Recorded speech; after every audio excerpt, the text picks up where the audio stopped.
So wild. I don't mean to even be smiling with this because it's not a good wild. First of all, I'm driving to like a neighboring town to pick up clothes I bought from a girl. I don't even have like real clothes on, honestly. I'm so over today. I'm actually over this whole week. And just all this shit that's happened to Aaron today, like I just feel really bad. And I mean, it may be like signs, and I don't know. I feel like senior placement, like I said, is not supposed to be his thing either, because it's just a very shady business. I don't know what we're supposed to learn from it though. I do think like education on senior stuff is like something that we're supposed to pursue still. I'm just not sure how. And I know we kind of both said, like him and I said, that like we would get into it and see where it led us. And I think maybe that's what's supposed to happen.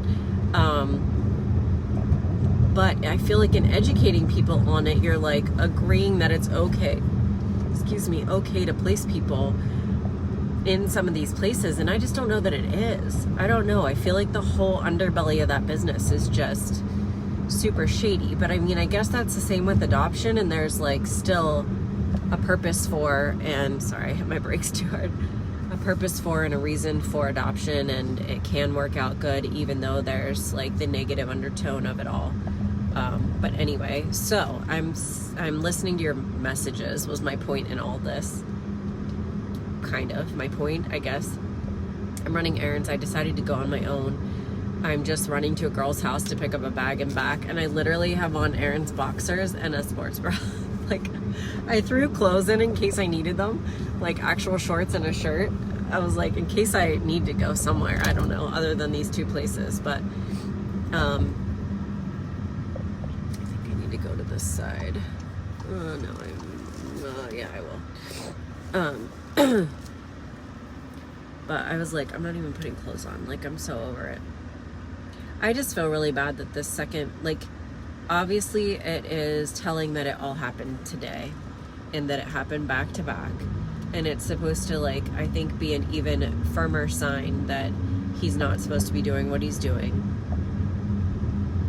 I don't know. Anyway, I just keep saying that. I'm trying to just convince myself that it's all okay. Now I'm gonna get run over by white semis. Death by white semis. Take a slight right turn. Like one in front of me, one behind me, and they're both solid white. That could be something too. They say white means death, or like doves. White doves mean death. Which I always thought they were would be a positive thing, and they're not that they're not a positive thing, but they're not. They don't mean like life. Anyway, no, what I was gonna tell you was I'm listening to you talk about your funeral procession, and I know that was from like I don't know how many days ago now, but obviously I think it's prophetic. I think it's symbolic.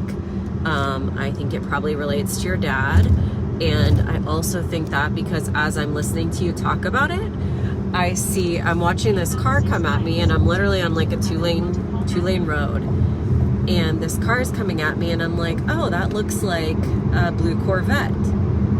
And I'm like watching it come because I could tell the shape of it was different, an old Corvette. And the color I know very well because my uncle had a blue Corvette.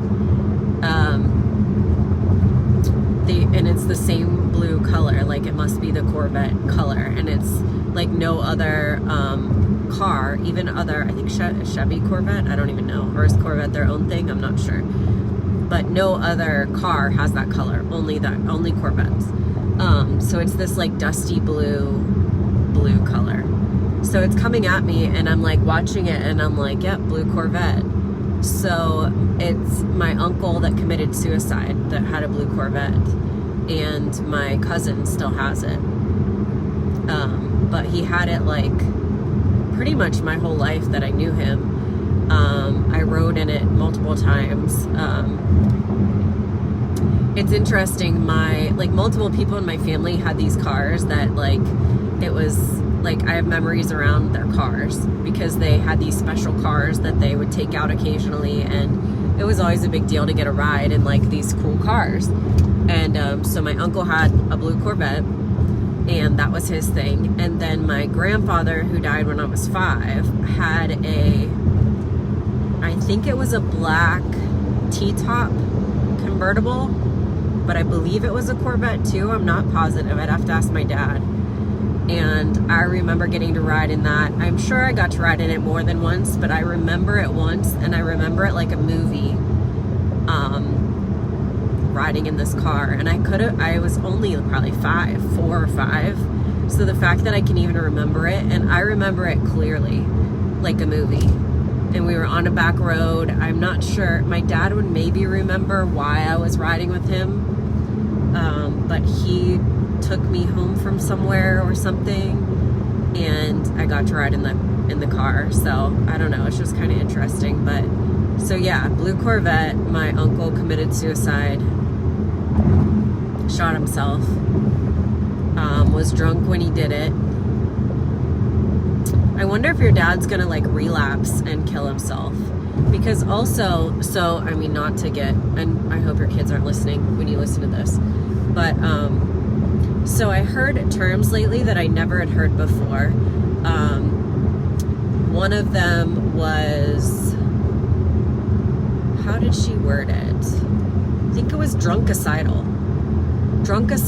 and there was another one, intoxicidal, something like that. And it was talking about, because now I've been involved since I work in float pool, and we sit in the emergency room, and we are allowed to take psych patients.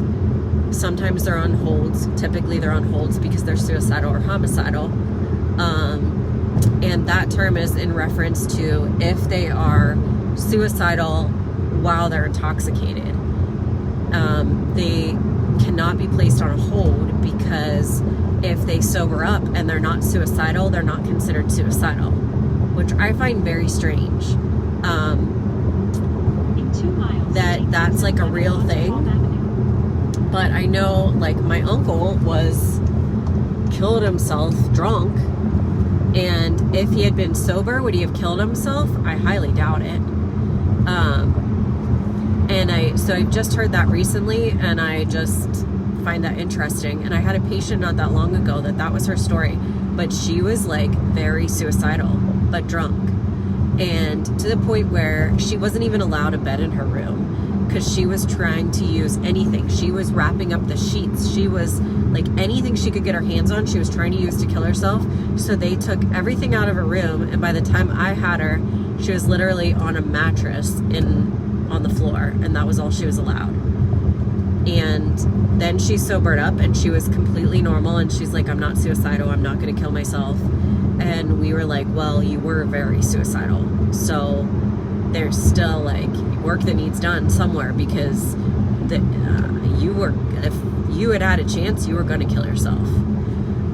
So I just find that very interesting from a psych perspective, that somebody could be that suicidal, drunk, or under the influence, and then when they're totally sober, they would not be suicidal. The same was true for, so we always watch Sister Wives. I told you we watch these weird shows. And one of the kids off of Sister Wives committed suicide, but he was also drunk when he did it. I believe he shot himself. I'm not positive, but he was drunk. So that was another one. I don't know if that's a thing, and it's all come to me since I saw this blue Corvette. Anyway, I'll keep listening. That was a long message for that one little message of yours, but let me keep going. My trip is not that long, so I need to listen and take the exit, then turn keep right going. to